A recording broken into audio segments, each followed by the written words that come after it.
Ranchi observer में आपका स्वागत है। भूमि के कारोबारियों की बाढ़ सी आ गई है, जिसके कारण भूमि संबंधी विवाद भी कारोबार के साथ बढ़े हैं।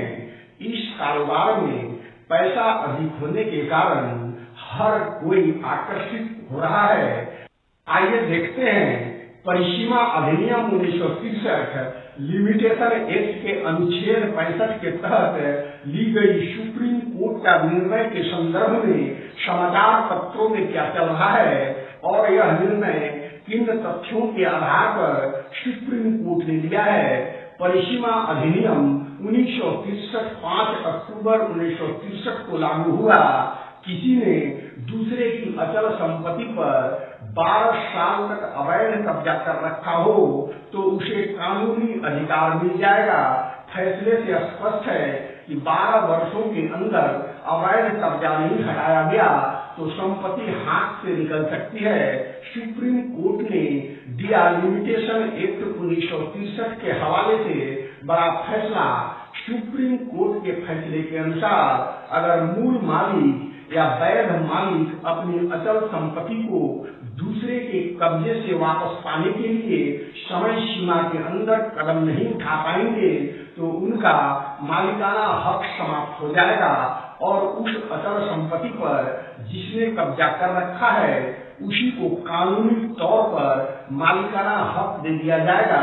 हालांकि सुप्रीम कोर्ट ने अपने फैसले में यह भी स्पष्ट कर दिया है कि सरकारी जमीन पर अतिक्रमण को इस दायरे में नहीं रखा जाएगा, यानी सरकारी जमीन पर अवैध कब्जे को कभी भी कानूनी मान्यता नहीं मिल सकती है। लिमिटेशन एक्ट 1963 के तहत निजी अचल संपत्ति पर लिमिटेशन की वैधानिक अवधि 12 साल जबकि सरकारी अचल संपत्ति के मामले में 30 वर्ष है। यह विवाद कब्जे के दिन से शुरू होती है।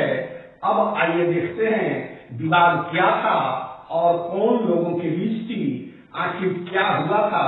रविंद्र कौर ग्रेवाल एवं अन्य विरुद्ध मनजीत कौर के मामले में 3 सदस्य बेंच ने सिविल अपील 7764 वर्ष 2014 में निर्णय दिनांक 7 अगस्त 2019 का है। Justice Arun Mishra, justice S Abdul Nazeer और जस्टिस एम आर शाह की पीठ ने रविंद्र कौर ग्रेवाल बनाम मनजीत कौर के मामले में कहा था कि संपत्ति पर जिसका कब्जा है उसे कोई दूसरा व्यक्ति बिना उचित कानूनी प्रक्रिया के वहां से हटा नहीं सकता है।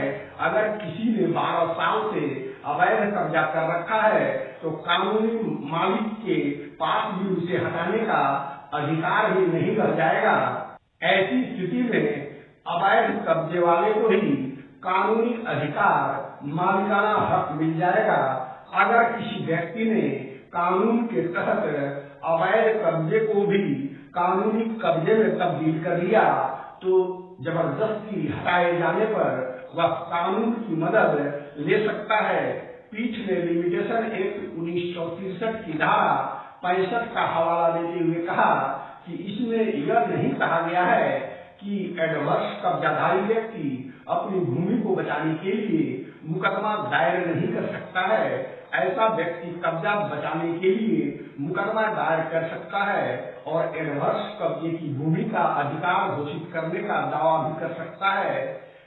इस फैसले के साथ ही कोर्ट ने गुरुद्वारा साहिब बनाम ग्राम पंचायत श्रीफला 2014, उत्तराखंड बनाम मंदिर श्री लक्ष्मी सिद्ध महाराज 2017 और धर्मपाल बनाम पंजाब वक्फ बोर्ड 2018 में दिए गए फैसलों को निरस्त कर दिया। किसी अन्य व्यक्ति द्वारा कानून हाथ में लेने के कारण बेदखली किए जाने के मामले में अनुच्छेद 65 के तहत कब्जे के लिए दायर केस सुनवाई योग्य है, भले ही वो व्यक्ति उस प्रॉपर्टी पर प्रतिकूल कब्जे के तहत ही मालिक क्यों न बना हो।